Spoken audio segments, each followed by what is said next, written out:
It's 3:42 p.m. on Monday, April 15th, and I've been sick all day. Completely forgot. Hi, come on in. Sorry about that. You can just do what you need to do in there. And completely forgot that there was still a little bit of work that needed to be done in the bathroom. So they're here now. So thankfully they tried again. They might have knocked this morning. I'm sorry. Did you try to get in this morning? Did you knock this morning? No. Okay. I'm glad I heard you. Thank you very much. Thank you for being here. Yeah. So I think they were supposed to come this morning. I must have, but he said he didn't. So that's good. Now is a good time. This works out perfectly, actually. I think he's hanging up. Do you need me to move anything on that side? Do you need me to move anything over? Huh? Do you need me to move anything? No. Oh, okay. Perfect. Okay, that's great. Thank you. So I think he's just hanging up the curtain rod.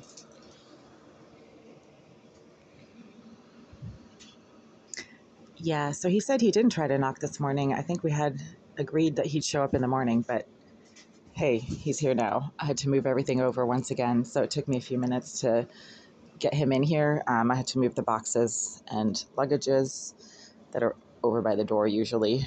That's a deliberate thing. I deliberately keep a large pile of boxes by the door because, as I've mentioned on multiple occasions, while I've been inside this unit, people have tried getting in either by breaking the door down with rods and sticks or slamming on it repeatedly from the violent thug directly below 76, and also Jasmine Irizarry, who physically unlocked the door to my unit on at least 3 occasions while I was lying in this bed looking at the door and watching it open.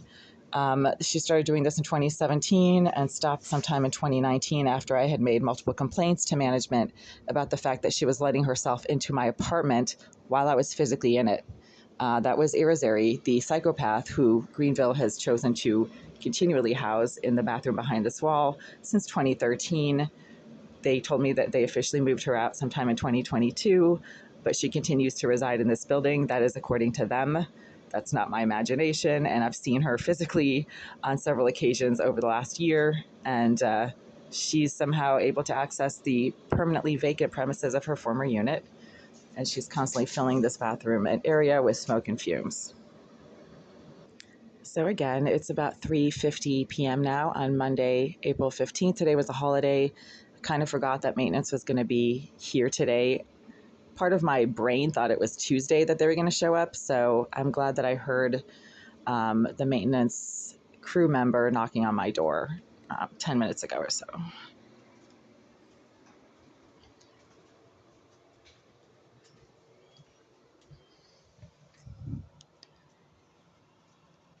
I had to move some of my stuff out of the way and into the hallway to grant him access to the door because, again, I deliberately keep a pile of stuff right inside the door to block it from people who might try to get in or who might somehow manage to get in, either while I'm in here or while I'm out.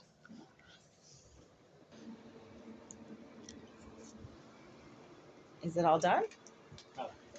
Oh, okay. Okay. No, that's fine. Whatever you need to do. Okay, well, he just left. So, wow, perfect. That's pretty awesome. I will take it. It's a brand new bathroom. I'm so excited. So as you can see, it is 3:52 p.m. on April 15th, and the maintenance employee just left. He was here for maybe 15 minutes, and he finished the work in this bathroom, which was apparently just to hang up the shower curtain, put in a new shower curtain that actually reaches the floor. None of the ones that I had purchased prior reached the floor, and there was a lot of water coming out onto the floor sometimes. So I had to put shower curtains physically like down on the floor to cover the floor while I was showering, which was a pain in the neck.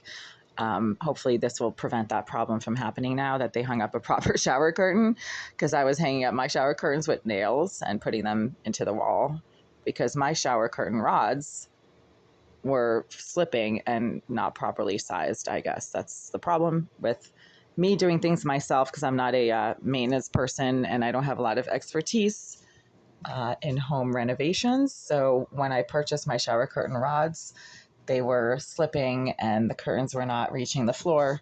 So anyway, we had some water coming out from the shower when I would take showers, but also the shower head itself was old and it was spraying water out of the sides, and the water was literally spraying all over the bathroom. So that wasn't me. And that had nothing to do with me hanging up a shower curtain rod properly or not. It had something to do with the shower head and the holes in the shower head that were literally spraying water all over the place, sometimes onto the ceiling.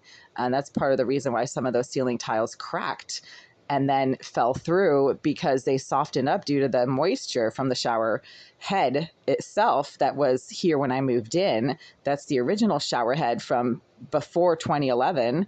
And that shower head was spraying water all over the ceiling, all over the walls.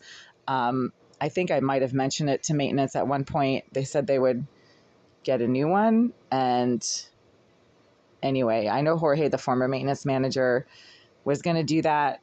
And then it didn't happen. So yeah. All right. So I think this bathroom is finished. Apparently the maintenance member who just left seems to think that he's finished in here. So I don't know if they're going to need to get in here and take another look to see that the work has been completed, or if they're just going to take photos and document the work. But it seems to be done.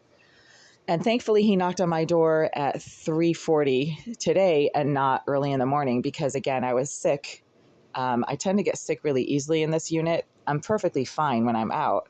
It's when I get back in here and there's tremendous amounts of smoke and fumes coming from somewhere behind this wall right here that make me sick. And the water was really gritty and sticky and tacky throughout the day yesterday, so I couldn't drink a lot of water from that tap. So I had to rely on coffee and Gatorade drinks. It's not really a healthy situation. So that water needs to be investigated, because it either smells absolutely foul intermittently as it comes out of the tap. So again, the stench has nothing to do with anything that you're trying to rinse out or not rinse out. Sometimes I just let the water run to fill up water bottles, and that's when it suddenly starts to stink. And these are clean, rinsed out water bottles. So nothing should smell that foul in the water bottles I'm trying to fill, that the stench fills up this entire corner right here. So there's a problem with the water. There's also mice in here. So last night there was no heat. And once again, the mice tend to get in here when it's cold outside and there's like some kind of a storm, and they try to get in here when there's no heat, because the lack of heat in the baseboard pipes allows the mice to run along the baseboard pipes behind this bed. And you can hear them scurrying around. I mean, they're not living on my stovetop, but they run around at night. And so there are mice in here, and you can hear them, and you're lying there and all of a sudden you hear these little feet scurrying, and it's like, oh my God, like, I can't believe this is happening again. And it keeps happening because maintenance does nothing about it, or it's actually the management, not the maintenance. I have to say this about the maintenance guys. They are incredibly nice. They are very hard workers. They are very nice people, very, very kind. I couldn't have had two nicer guys fixing my bathroom. And the problems with the lack of oversight and upkeep in this unit has nothing to do with them, and everything to do with the mismanagement of this place, and the fact that management ignores my emails and voicemails. And the only time they ever do anything regarding code violations and health and safety issues in this place is when the inspectional services department is cracking the whip over them. And that's what happened with this bathroom. So this bathroom would never have been fixed had inspectional services not brought a court case against the Greenville Group for massive code violations in this bathroom, including missing ceiling tiles, holes throughout the walls. There was a shower head that was spraying water everywhere, although I don't know if that was part of the citation. That was definitely part of the problem. The shower head spraying water all over the place in a tiny little enclosed shower stall was causing moisture in the walls and in the ceiling. There's probably mold in there as well, but nobody has checked the mold factor yet. So, part of the problem that I'm always getting sick in here, not just the smoke and fumes that keep coming from behind the wall, from the bathroom next to this one, which is vacant and empty, according to the Greenville Group, but also there could be mold. There's also mice, so that's not healthy either. And they were running around last night, and they carry like these little mites on their fur. I mean, they carry fleas. So I always know that there's mice in here as well, not just by hearing their feet running around, but then you start getting bitten by these little bugs, and the bugs go away when the mice go away. And that's obviously logical. I don't have bugs myself. The bugs show up when the mice show up, and you always know there's mice in here because you can hear them rattling around, and then you start getting bitten by these little bugs that the mice carry on their fur. So it's an extremely unhealthy situation all around. And Greenville has done absolutely nothing to address the mouse infestation in this unit since December of 2023. And I've sent them like a couple dozen emails about that since then, and they have not responded. There's also an open citation against the Greenville Group for a rodent infestation in this apartment right now that was issued on October 23rd of 2023, and they claim that they have no knowledge of it. I'm pretty sure Inspectional Services cover their bases by making sure that the citations they issue to the Greenville Group are properly delivered.